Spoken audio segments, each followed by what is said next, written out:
हमारा more than 12 temperature रहा है।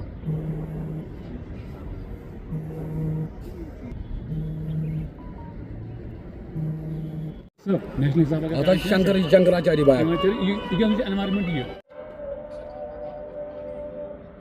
जी देखिए, ये जो इस वक्त आपने अछाबल का जिक्र किया, स्प्रिंग वाटर का, उसकी मैंने वीडियोस देखी कि बिल्कुल पानी नहीं है, पीने का पानी तक नहीं है। वहाँ के लोग काफ़ी हाहाकार कर रहे हैं उसके वास्ते। वो ब्रिंगी के नाला जो उसको सप्लाई करता है सब सॉइल से वाटर, वो भी ड्राई हो चुका है, उसमें भी ख़ास कोई पानी है नहीं। रहा ये कि बाकी हमारे नदी नाले या हमारे वेटलैंड्स वगैरह जो हैं वो भी सूख रहे हैं।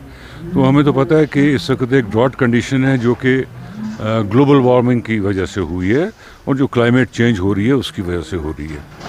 ये जो अब क्लाइमेट चेंज है, ये देखिए, ये हमको दो तरफ से इफ़ेक्ट करती है।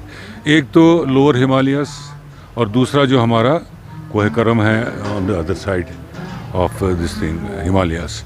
इन दोनों में ग्लोबल वार्मिंग का इफ़ेक्ट अब काफ़ी ज़्यादा महसूस होना शुरू हो गया है और हम चूँकि इसी में फॉल करते हैं एट ए लोअर लेवल, उसका थोड़ा बहुत जो असर है वो हम पर भी हावी हो रहा है, जिसकी वजह से हमने देखा कि जेहलम जो हमारा मेन यहाँ का दरिया है उसकी लेवल कितनी कम हो गई और उसने 72 साल और 32 साल के रिकॉर्ड कायम हो गए उसके फ़्लो में और उसके जो पानी की वॉल्यूम होता था।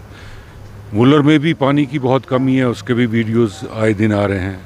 वेटलैंड्स की कुछ हालत थोड़ी बहुत बेहतर है क्योंकि वहाँ थोड़े बहुत हमने इंटरवेंशंस की थी टेम्परेरी बेसिस पर और थोड़ा कंटीजेंसी मेजर्स लिए थे, जिससे उसमें थोड़ा बहुत उसमें थोड़ा पानी जो है वो आ रहा है और ख़ासकर होकरसर में तो बहुत अच्छा पानी है, उसके वीडियोस मैंने कल ही देखे। तो ये ग्लोबल वार्मिंग का इफ़ेक्ट है, ये तो सारी दुनिया पर है, सतह पर है और हमको इसका जो थोड़ा बहुत असर पड़ रहा है।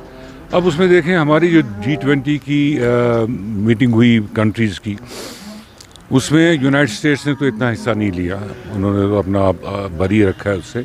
लेकिन बाकी मुल्कों को क्योंकि बहुत ज़्यादा अगर आप देखोगे ये ग्लोबल वार्मिंग उन जगहों पर हो रही है जो समुंदर के किनारों पर हैं, समुंदर जहाँ लगता है शोर पर, तो वहाँ जो टेम्परेचर वेरिएशन समुंदर की सतह पर हो रही है उसकी वजह से ग्लोबल वार्मिंग का इफ़ेक्ट वहाँ ज़्यादा है। हम देखेंगे उन कंट्रीज़ में तो नकली हरकत हो रही है, आवाम की भी, कहीं फ्लड आ रहे हैं, कहीं सूखा पड़ रहा है, पीने का पानी नहीं, मवेशियों का पानी लिए पानी नहीं, तो अब हरकत सुकूनत अपनी जो है वो इख्तियार कर रहे हैं, कहीं और जाके रहना है। अल्लाह के फजल से हमारे इसमें ये नहीं है। अब क्योंकि समुंदर का असर समुंदर वाली कंट्रीज़ पे ज़्यादा है, तो उन्होंने इस G20 की मीटिंग में सबसे बड़ा जो एक मुद्दा रखा वो ये रखा कि समुंदर की पोल्यूशन को सबसे पहले ख़त्म किया जाए, क्योंकि उस पोल्यूशन की वजह से ही ये ग्लोबल वार्मिंग जो है वो होती है।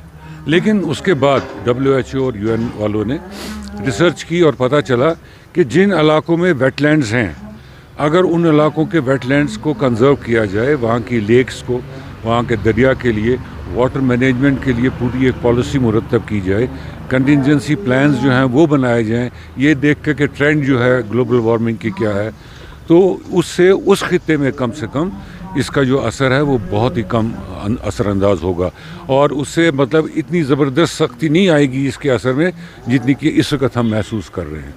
तो इसलिए हमारे खित्ते में, जम्मू कश्मीर के खित्ते में, हम पे यह ज़रूरी है, लद्दाख में भी, कि हमने वेटलैंड्स और हमारे रिवर्स, अपने लेक्स, इनको कंजर्व करने के लिए एक जामिया वाटर मैनेजमेंट पॉलिसी मुरतब करें।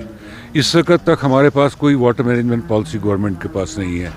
ये एक होलिस्टिक वाटर मैनेजमेंट पॉलिसी बनानी है जेहलम या चनाब की बेसिस पे, तो उससे भर हम देखेंगे हम पानी को किस तरह कंजर्व कर सकते हैं, किस वक्त पानी को हम ज़्यादा छोड़ सकते हैं, किस वक्त कम छोड़ना है।